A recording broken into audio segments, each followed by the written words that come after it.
Buenos días, vamos a trabajar hoy un tema de entrenamiento asociado con arquitectura de software, específicamente en el mundo SOA. Em, y concretamente vamos a hablar de tres temas: los servicios tipo SOAP, eh, el- las herramientas de bus y el patrón de Enterprise Service Bus. em, las capas de conectividad basada en mensajería asíncrona, MQ. eh, y aunque en otros entrenamientos hemos hablado de SOA como un estilo de arquitectura, eh, en casi todas esas explicaciones hemos estado hablando de los tipos de servicios REST, eh, donde hay una transferencia del estado representacional adoptando un protocolo específico de transporte, que es el protocolo de transporte HTTP. Y en ese sentido, todos esos servicios han estado girando alrededor de invocaciones HTTP, mientras que hoy vamos a hablar de unos temas diferentes. Primero, empezando por un protocolo de transporte, eh, perdón, de mensajería, eh, que es SOAP. Eh, Recordamos primero que SOA es un estilo de arquitectura, y definitivamente el estilo de arquitectura como tal es eso, un estilo, y por lo tanto muchas tecnologías pueden acogerse a ese estilo. Una de ellas, Simple Object Access Protocol, y REST, como veremos en otros momentos, inclusive mecanismos como gRPC, eh, o tecnologías diferentes que no son tampoco REST, pero que pueden adoptar protocolos de transporte HTTP como GraphQL. Pero hoy vamos a hablar de SOAP, que fue históricamente la primera tecnología adoptada por SOA, en donde, como vemos en esta gráfica, eh, hay varios elementos que son muy importantes. Obviamente, tenemos el servicio proveedor, el provider, quien expone la capacidad. ¿Y cómo las pone? Las pone a través de algún mecanismo de binding, de conexión con cómo me pueden invocar ese binding para SOAP, esa forma de exposición. eh, no estaba descrita dentro de la especificación, porque uno de los objetivos de la especificación era ser agnóstico al protocolo de transporte. Binding es el protocolo de transporte. eh, y como dice acá, el proveedor es el que ofrece el servicio que es descrito en el contrato técnico, y por el conjunto de políticas. El servicio se describe a través de un lenguaje de descripción del servicio, que es el contrato técnico, WSDL, eh, y que es en WSL, es un documento XML que sirve de contrato de descripción del servicio expuesto por el proveedor. Eh, en el, en el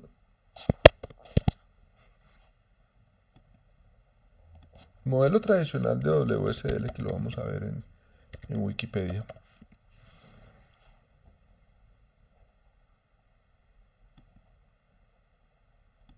tenemos dos partes fundamentales del WSL. La parte concreta, que expone dónde se ofrece el servicio, y la parte abstracta, que es qué ofrece el servicio. La parte concreta define el servicio, que tiene a su vez los endpoints, y que utiliza el endpoint, obviamente tiene que definir un protocolo de transporte, que es el que especifica la parte binding del contrato. Ese binding, esa forma de exposición, que expone la interfase o port type, que es el conjunto de las operaciones, y cada operación tiene una mensajería de entrada y una mensajería de salida. Eh, Toda esa descripción de, del servicio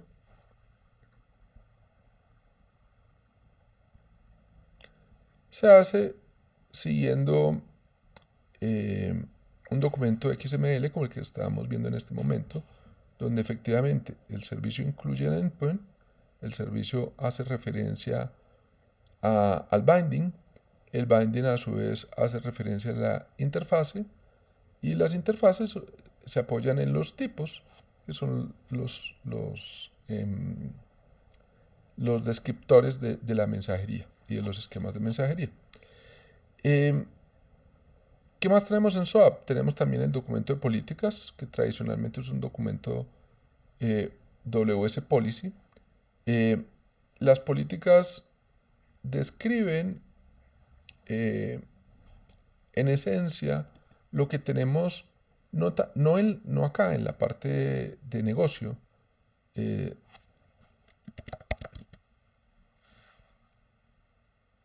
sino en la, en la descripción.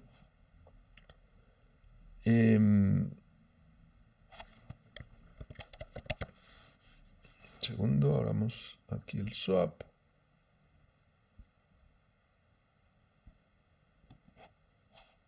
¿Listo? En todos los documentos SOAP hay dos partes. Los headers, que es la zona donde están los aspectos que son modificables o describibles por los documentos de política, y el body, que es la parte descrita por el contrato, por el WSDL. Mientras que las políticas se encargan de los elementos que hay en el header, por ejemplo, cómo me identifico, WS Security, cómo defino la dirección que estoy invocando, WS Addressing, cómo defino un transporte confiable. En general, todos esos WS guioncito algo van a modificar es la parte de los headers.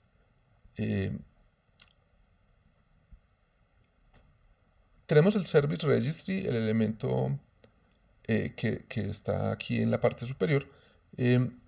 Tradicionalmente se utilizó en el mundo SOAP un protocolo que es UDDI, que era una interfase para tener todo el catálogo de servicios. Los UDDI en el fondo eran orientados hacia máquinas, que las máquinas pudieran describir los servicios. Pero con el tiempo la evolución de SOAP llevó a que esos registries fueron cada vez más orientados a humanos, a personas que deberían poder entrar al catálogo de los servicios, poder consultar qué servicios realmente existían, y tener ordenados y estructurados esos catálogos. Luego,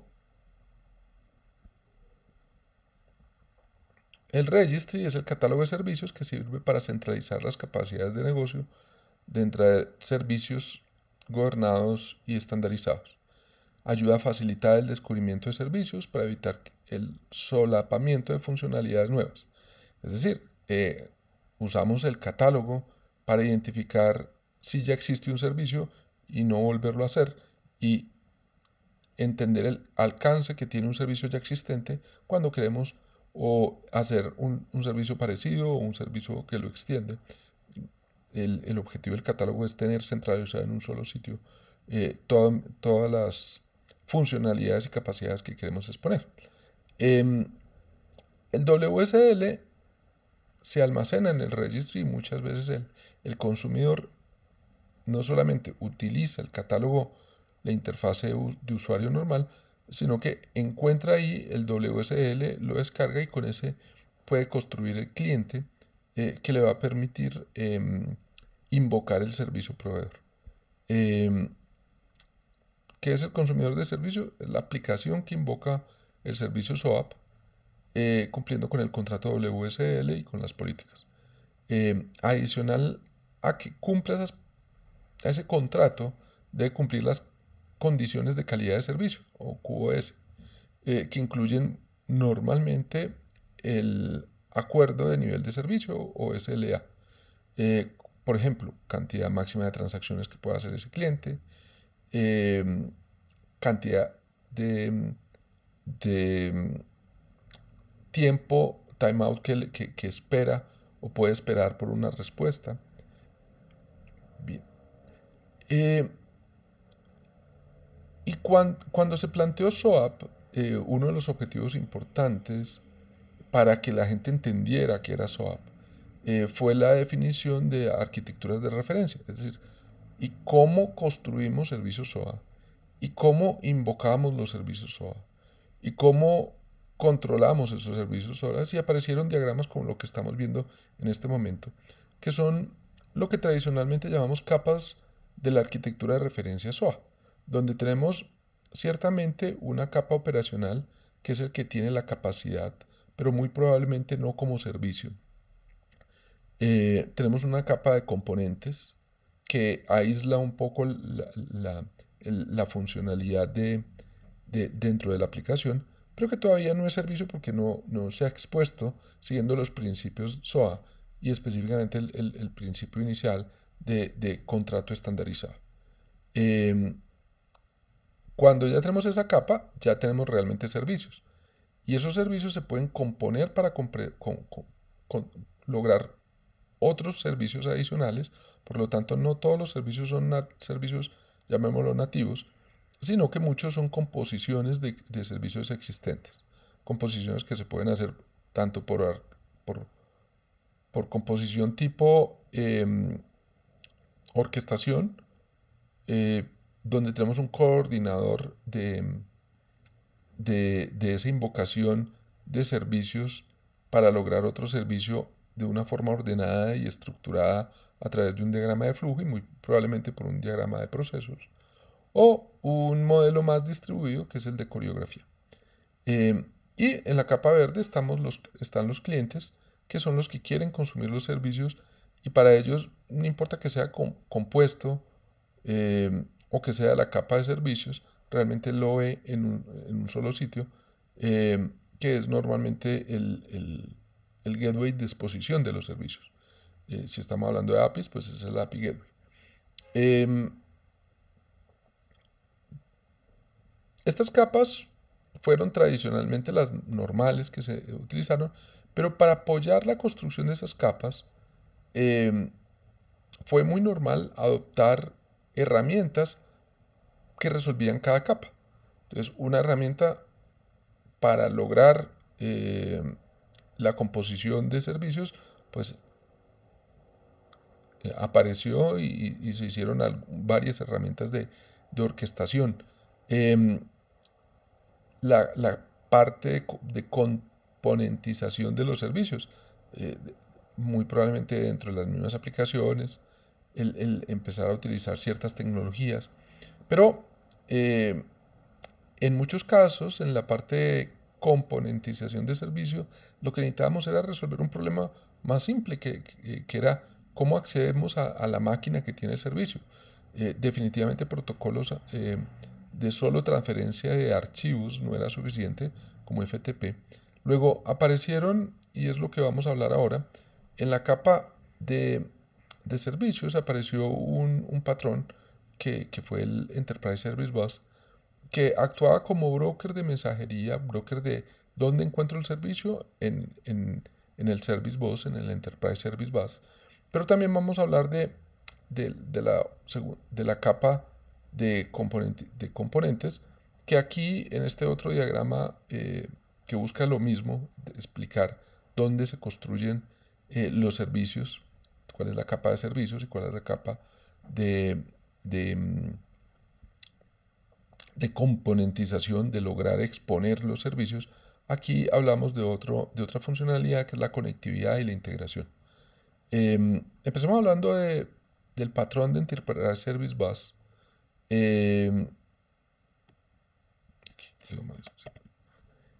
en donde, ¿qué buscamos? Como dice acá, la capa que convertía en servicio SOAP o REST una capacidad preexistente en la infraestructura actual, pero que no se ofrecía para interoperar de forma nativa. Cuando tenemos capacidades dentro de nuestras aplicaciones, pero esas aplicaciones no fueron pensadas para exponer de una forma estructurada y ordenada, ni con contrato, sus capacidades, sino que cada aplicación utilizaba los mecanismos propios. Eh, lo más cómodo es no buscar un modelo de, tengo que conectar la aplicación A con la B y la C con la B y la D con la B, eh, y, y como de alguna forma debe haber alguna funcionalidad de publicación de la capacidad, hacer N implementaciones diferentes cuando tengo N diferentes formas, elementos con los que me quiero comunicar. Definitivamente no es buena idea. Y lo que busca el bus es lograr homogeneizar eh, esa conversación. Un ESB o bus de servicios empresariales es un patrón arquitectónico mediante el cual un componente de software realiza integraciones entre aplicaciones, realiza transformaciones de modelo, se encarga de la conectividad, de la mensajería, realiza enrutamientos, convierte protocolos de comunicación y potencialmente gestiona la composición de múltiples solicitudes. Los ESB pueden encargarse de estas integraciones y transformaciones disponibles como interfaces de servicio para su reutilización en nuevas aplicaciones. Por lo tanto, como estamos diciendo, buscamos que el ESB convierta en servicio algo que no necesariamente era servicio. O si ya era servicio, que sea un servicio que sigue los lineamientos e indicaciones concretas que queremos lograr para los servicios que se exponen en una organización. Si yo compro una aplicación, un CRM Civil, como expone él sus capacidades, no necesariamente es como le interesa a la organización exponerla. Por lo tanto, más que hacer implementaciones de integración punto a punto, utilizamos el bus como intermediario y la aplicación, supongamos que esta es la que estoy mencionando, va a exponer sus capacidades, pero los consumidores van a consumir el servicio estandarizado. Luego, cuando yo expongo este servicio, lo expongo de una forma que sea común y reutilizable para los diferentes consumidores. El SBE, para lograr eso, necesita poder entrar a diferentes fuentes de información. Eh, Tiene que poder exponer el servicio de una forma eh, visible y con bajo acoplamiento eh, hacia los diferentes potenciales consumidores.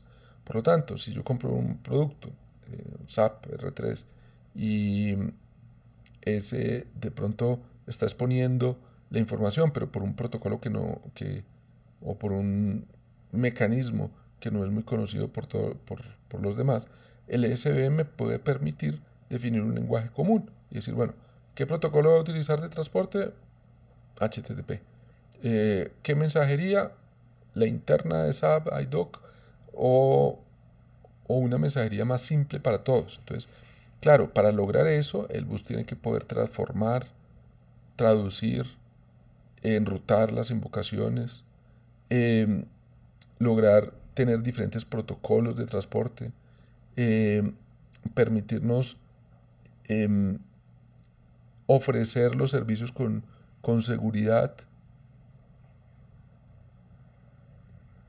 Bueno, esta gráfica habla de estos elementos que tenemos acá, que son tradicionalmente en blanco, los elementos o las capacidades que tradicionalmente tiene un bus. Pero, como lo dice acá, modelamiento de datos, conectividad, mensajería, enrutamiento, conversión y transformación de protocolos, y composición, que también es un aspecto importante. Recordamos que, aunque he utilizado la expresión varias veces de patrón, un patrón en el fondo, ¿qué es? Es una solución probada a un problema común, eh, de- pero que se documenta de forma individual y coherente. Los patrones tienen esa característica. No solamente es una solución probada, es, tienen un nombre, tienen una descripción clara, se sabe cuándo se pueden aplicar y efectivamente lo que buscamos con mencionar que es un patrón, recordar que son soluciones que efectivamente se pueden aplicar a diferentes escenarios eh, y que efectivamente están descritos de una forma consistente y coherente. Un SB actúa como intermediario entre consumidores y proveedores, como vimos acá. Aquí podríamos tener los consumidores y aquí los proveedores. Eh, y muchas veces un consumidor actúa como consumidor para algunos servicios, pero proveedor para otras cosas. Luego, pues todos los actores que están involucrados en SB pueden actuar, pueden tener diferentes roles. Continúo mencionando, un SB actúa como intermediario entre consumidores y proveedores y se encarga de lograr todas las capacidades necesarias para que el servicio que quiero exponer, SOA, cumpla las condiciones definidas por el contrato, por las políticas, y logrando las transformaciones, evaluaciones de seguridad, enrutamientos y demás funciones necesarias. ¿Por qué usarlo? Porque facilita cambiar y agregar componentes. Yo no hablo punto a punto, sino que hablo con el bus. Eh, Proporciona un lugar conveniente para reforzar la seguridad. No estoy creando seguridad en cada uno de los elementos, sino que tengo una capa de cumplimiento de políticas de seguridad. Dispone de un balance de carga para mejorar el rendimiento. Normalmente estos ESB funcionan en un esquema de clúster o de dominio de clúster, en donde pues puedo tener varias máquinas que ofrecen la misma transformación o el mismo elemento que convierte en servicio una capacidad nativa, y aunque un bus o una instancia del bus pueda presentar fallas o demoras, puedo tener varios. Eh, Provee soporte para failover, por lo tanto, y efectivamente puede él mismo no solamente balancearse a sí mismo y tener una capa que hay varias máquinas que atienden, sino me permite evaluar el comportamiento y estabilidad de los proveedores para que él mismo balancee al componente que realmente está disponible. Dentro del mundo de los CSV hay varios productos.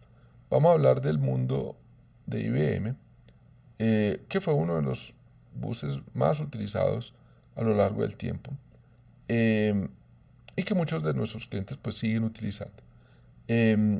IBM Integration Bus fue el nombre tradicional que recibió el bus de IBM. Hoy por hoy el nombre que utiliza es App Connect Enterprise.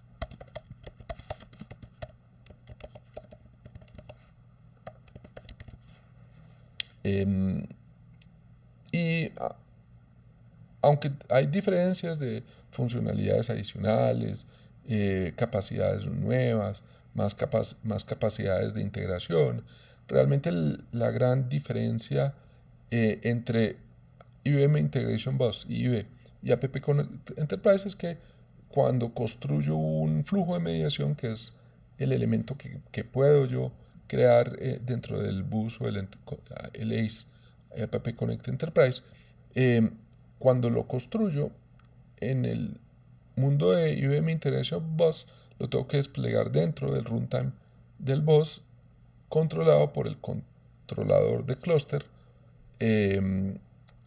o de dominio de ese producto, de IBM Integration Bus. Mientras que App Connect Enterprise es más amistoso con entornos cloud, estilo Kubernetes, en donde el elemento que yo construyo se puede dejar desplegando dentro del runtime del bus, pero dentro de una imagen de contenedor. Por lo tanto, la ejecución es contenerizada y controlada por el controlador de clúster actual, que es Kubernetes. Luego, App Connect Enterprise nos permite introducir ciertos elementos más orientados hacia cloud.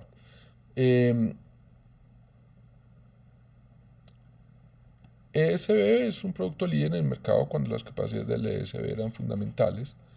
Me permite construir servicios tanto SOAP como REST, como de otros protocolos. No está acoplado solamente a utilizar servicios o redes, sino que tiene un modelo que permite adaptar diferentes tecnologías y formas de comunicación y diferentes protocolos de comunicación. Por lo tanto, si yo tengo soluciones REST que son sobre HTTP, Request Response, pero oriento ciertos nuevos desarrollos a soluciones EDA más centradas en eventos, el bus sigue siendo válido porque el único protocolo que tiene el bus no es HTTP. Puede usar muchos protocolos, incluyendo los de mensajería asíncrona que veremos dentro de un segundo. IB ejecuta flujos de mediaciones que son las implementaciones que permiten realizar la lógica de mediación. No es lógica de negocio, es lógica de mediar entre el consumidor y el servicio. Y esa lógica existe y es diferente a la lógica de negocio. Y esa lógica es la que queremos resolver dentro del IIB. ¿Qué aspectos puede tener tiene esa lógica de mediación? Enrutamiento, transformaciones, traducción de mensajería. El desarrollo de un flujo de mediación es el artefacto que construye los implementadores de servicios. Y este flujo se define planteando diagramas de flujo en una herramienta como el Integration Toolkit, que permite al desarrollador definir actividades que se deben ejecutar cuando llega la invocación al servicio.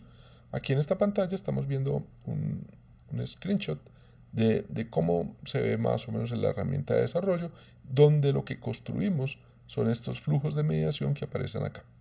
¿Qué es?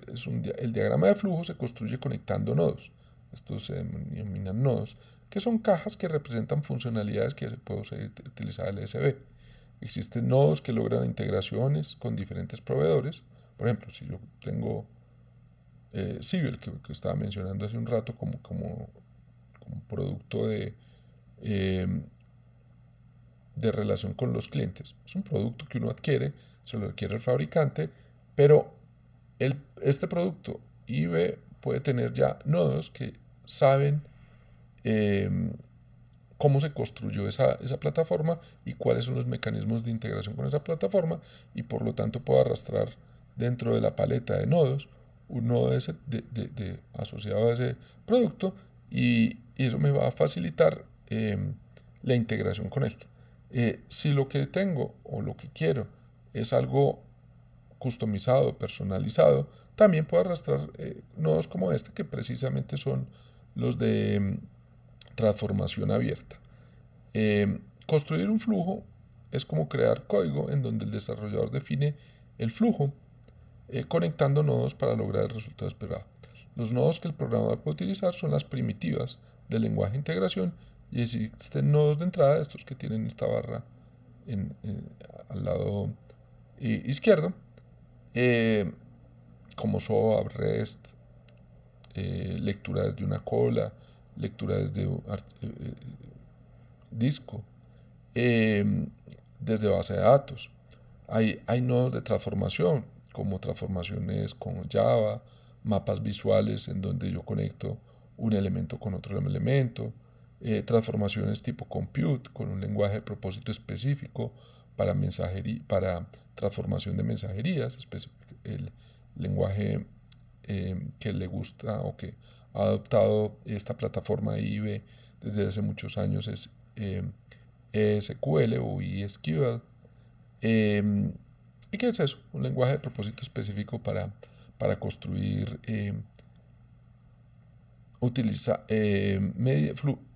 capacidades de mediación, transformación, traducción de datos, eh, utilizando un lenguaje basado en SQL, el de base de datos, pero orientado a mensajerías, a documentos de mensajería que tengo dentro del flujo.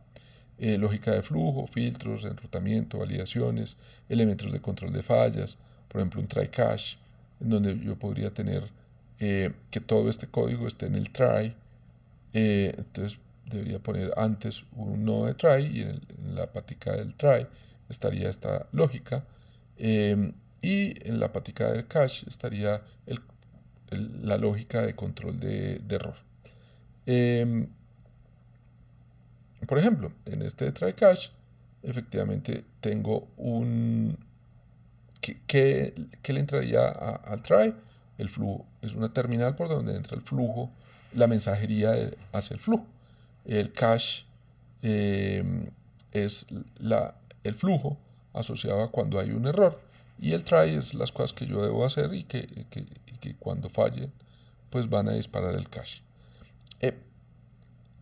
Hay muchos nodos, y la construcción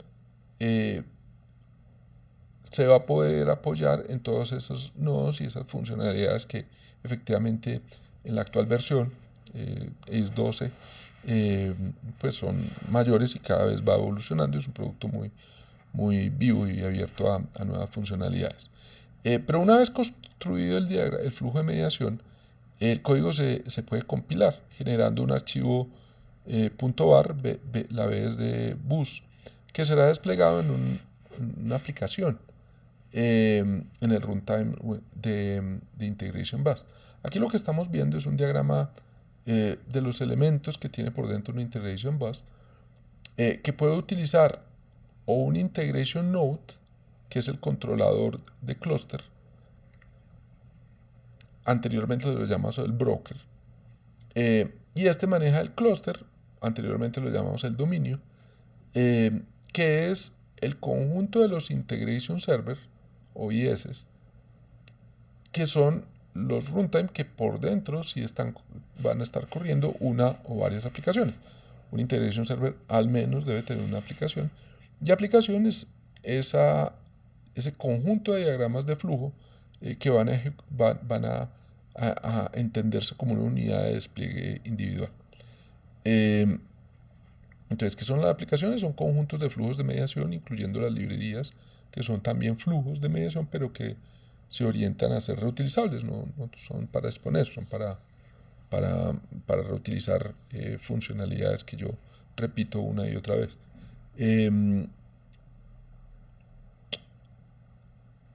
Las aplicaciones pueden ser REST, que se llaman así, servicios REST, o servicios SOAP, o inclusive un servicio donde no utilizamos ninguno de esos dos protocolos, sino que la mensajería viene por una cola de mensajerías o por cualquier otro, por cualquiera de los protocolos que ofrece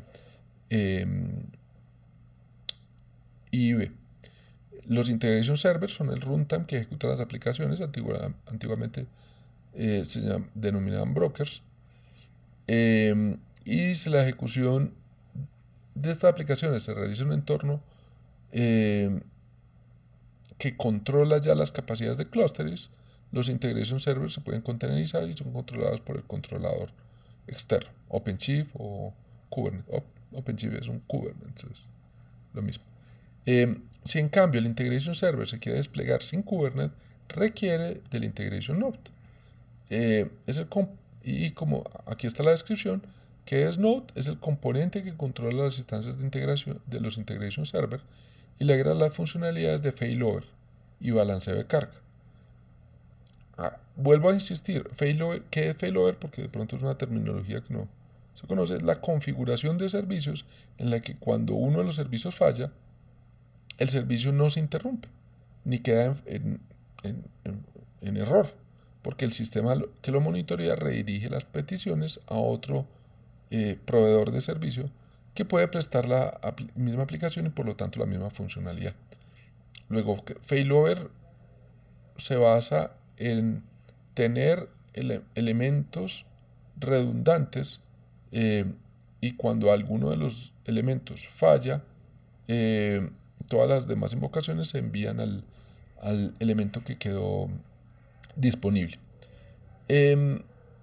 ¿Eso cómo lo logramos? Insisto, es el integration node el que va a controlar el failover, va a controlar a quién le debe dirigir.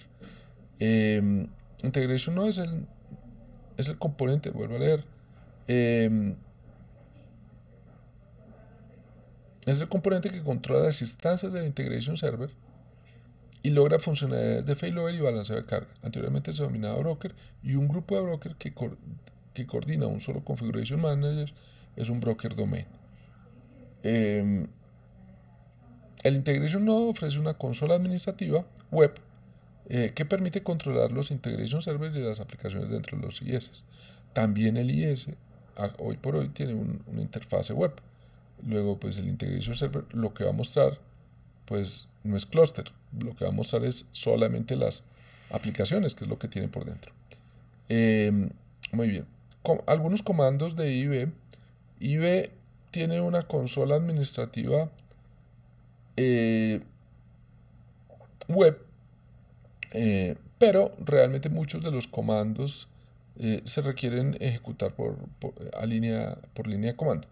Empezando por crear un nodo. Aquí está el típico comando que se ha usado durante muchos años, mqsi, de que mqsi, aclaro, es el prefijo de la mayoría de los comandos que tienen que ver con IB.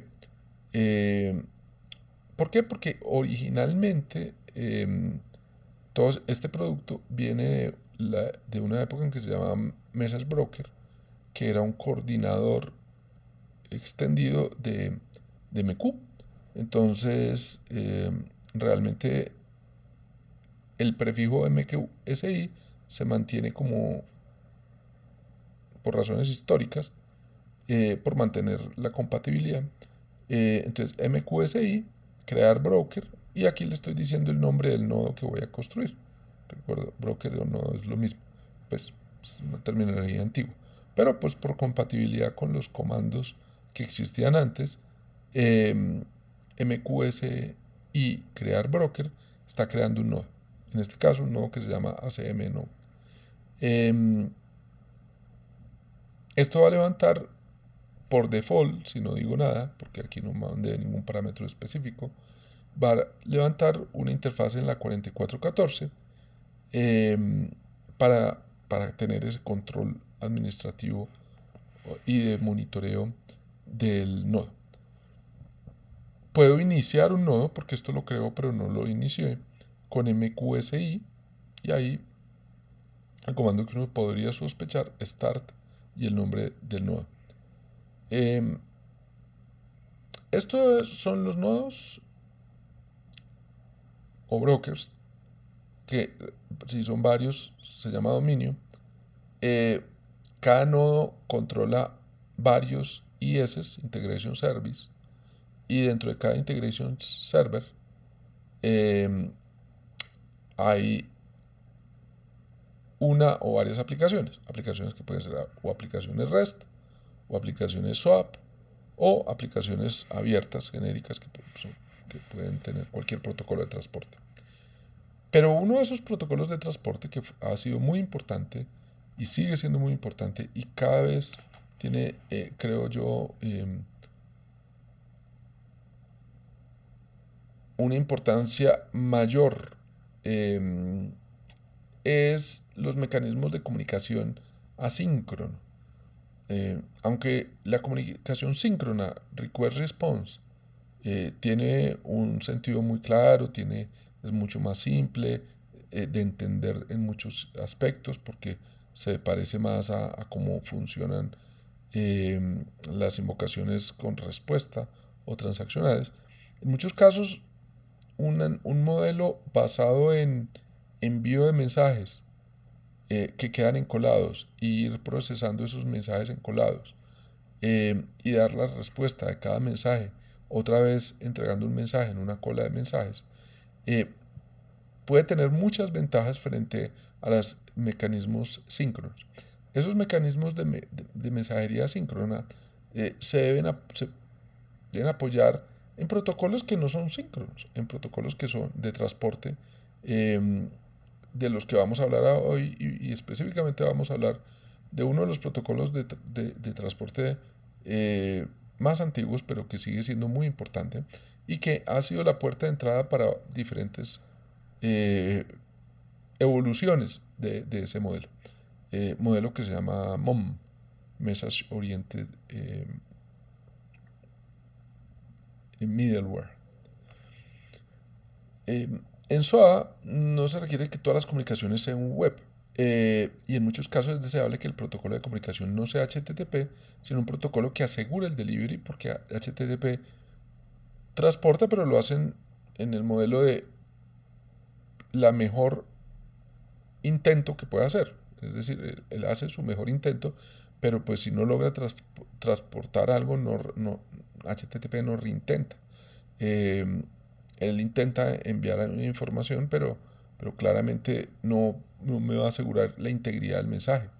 Mientras que para algunas operaciones, como operaciones financieras, la integridad del mensaje es fundamental para estar confiados en que estoy ejecutando lo que nos pidieron y no menos de lo que realmente el consumidor envió. Un mecanismo de transporte muy utilizado es el de colas de mensajería, en donde el consumidor del servicio escribe mensajes en una cola. Los mensajes son transportados por un gestor de colas o queue manager hasta la cola en donde se encuentra el proveedor del servicio. Esta es la típica gráfica de un modelo en donde usamos colas de mensajería, y efectivamente vemos que la aplicación A, que quiere hablar con la aplicación Z, en vez de hacer una invocación REST de A a la Z, o una invocación REST de A al bus y del bus a Z, realmente utilizamos un mecanismo en donde el intermediario, probablemente una funcionalidad del bus, pero no es importante en este momento, eh, deja un mensaje para que sea procesado por la aplicación Z. Para facilitar o para mejorar la confiabilidad, una opción es que la aplicación A tenga de forma local una instalación de un producto que recibe mensajes, producto que se llama, por ejemplo, IBM MQ, pero que ese producto debe tener un coordinador de colas, que es el Queue Manager. Luego la aplicación A le entrega el mensaje a la cola esta de entrada, no, se lo entrega al Queue Manager y le dice, por favor, ese mensaje es para la cola entrada, llamémoslo así. El Queue Manager no solamente tiene la responsabilidad de recibir el mensaje, sino de tener configurado un canal. ¿Qué es un canal? Una definición de transporte que se va a encargar de que cuando aparece un mensaje en uno de los canales controlados por este Queue Manager, él va a saber a qué otros Queue Managers tiene que distribuir ese mensaje. Luego, cuando la aplicación A escribe un mensaje X en esta cola de entrada, inmediatamente aparece, en unos milisegundos, aparece ese mismo mensaje en la cola controlada por el canal. Luego, la unidad y además lo hace de forma transaccional, aislada, atómica, durable, y consistente, de forma que el mensaje es completo, hay integridad del mensaje. Cuando el mensaje se consume por parte de la aplicación Z, el mensaje desaparece tanto de la cola que ve la máquina Z como desaparece de la aplicación A. un tema importantísimo de las colas es que los mensajes que yo pongo para trabajar, pues se conocen. Yo puedo ver la profundidad de la cola y eso me permite que yo pueda inclusive tener diferentes instancias de la aplicación Z para atender la cantidad de mensajes que hay. Si hay más mensajes, de pronto necesito más capacidad de cómputo para atender esos mensajes, de forma que tenga varias instancias de la aplicación Z. A diferencia de HTTP, en HTTP, si en algún momento tengo un servidor HTTP y hay un pico de carga, un transiente en donde me invocaron muchas invocaciones y me saturo y no logro atenderlos a todos, es claro, va a haber un intento de encolamiento en memoria, que por una parte en algún momento se va a llenar esa memoria, va a estar controlada, pero por otro lado, aunque estén encolados, yo no los puedo entregar a otra instancia. Son cosas que están a nivel de socket, pero realmente no puedo ni extender el tamaño de la cola de mensajería, que no existe en HTTP, existe un encolamiento a nivel de TCP, de que están esperando dar la respuesta. Es decir, el socket se demora más en abrir y el cliente seguramente está hasta que llegue el timeout esperando enviar la información, pero realmente no hay un encolamiento. Mientras que en colas sí, en colas yo puedo tener en un momento determinado miles de mensajes en la cola que plantearían que puedo incrementar mi número de instancias de aplicación Z, que a su vez van a tener una capacidad de trabajar con muchos hilos y que muy probablemente puedo distribuir que cada aplicación Z o cada instancia de la aplicación Z puede mantener muchos mensajes, pero el punto fundamental es esa distribución no directa, desacoplada. La respuesta que daría la aplicación Z es escribir en otra cola que a su vez debe estar conectada por un canal para que la aplicación A deje los mensajes de entrada, sus preguntas, en una cola con nombre, llamemos input, y va a esperar los mensajes de respuesta en una cola que se llama output. Listo.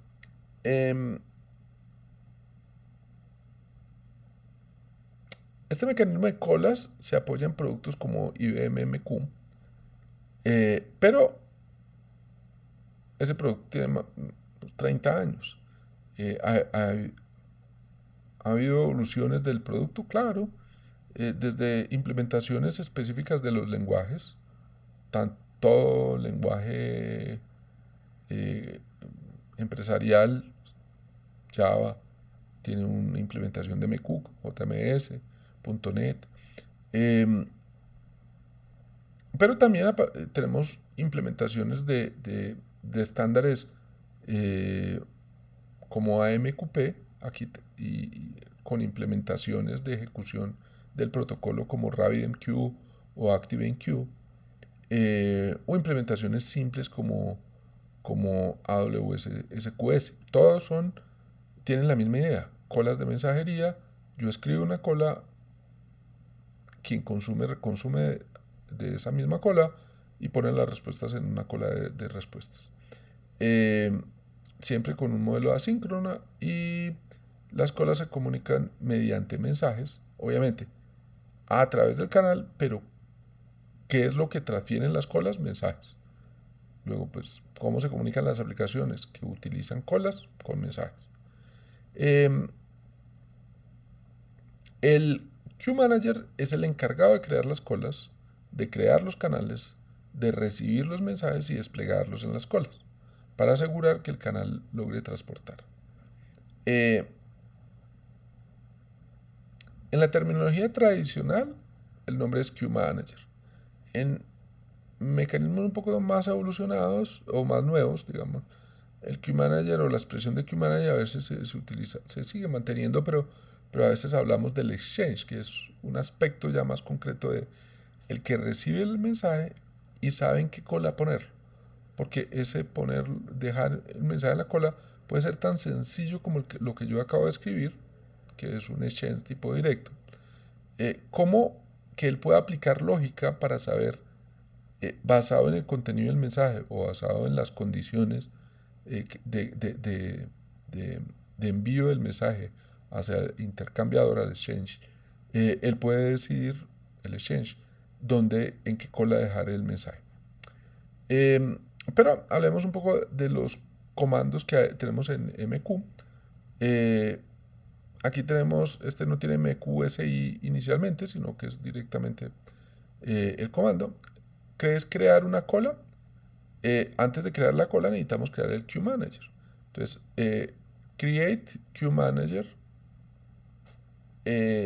MQ Manager, y aquí le estamos dando un nombre.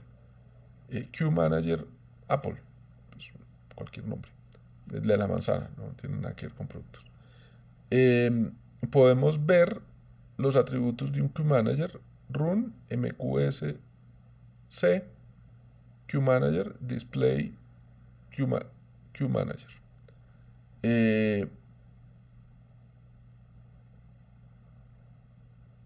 Ahora, al Queue Manager ya creado, que está creado aquí, ya tenemos este nombre, le podemos primero volver a correr el comando de ejecutar acciones, run mqsc, definir canal, que se define entre dos Queue Manager. Recuerdo acá, aquí tengo un Queue Manager y un Queue Manager. Voy a definir un Queue Manager entre el de una manzana y una naranja. Entonces lo puedo escribir como está acá. Dentro de Queue Manager Apple. Y aquí estoy creando el canal. Y estos son ya parametrizaciones específicas que voy a transportar por TCP. Y channel type receiver. Un canal se encarga de mover los mensajes, y esto es muy importante. El canal es el que tiene la lógica de asegurar que el delivery sí se da. Entonces, si un mensaje yo lo dejo acá, es el canal el responsable de trasladarlo.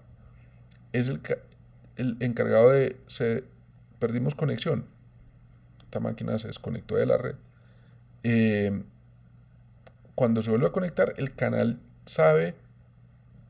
tiene que estar sensando que ya logró conexión, y entonces ahora sí mueve los mensajes.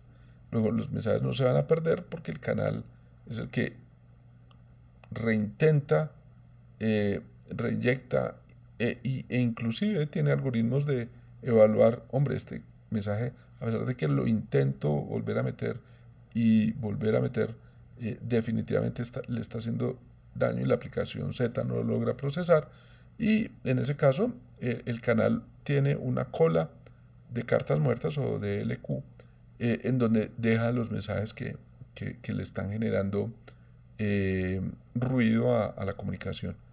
Pero el canal es muy importante, y en ese sentido un canal tiene que estar siempre sincronizado, que es mantener la consistencia de los mensajes que le escribieron a los que entregó,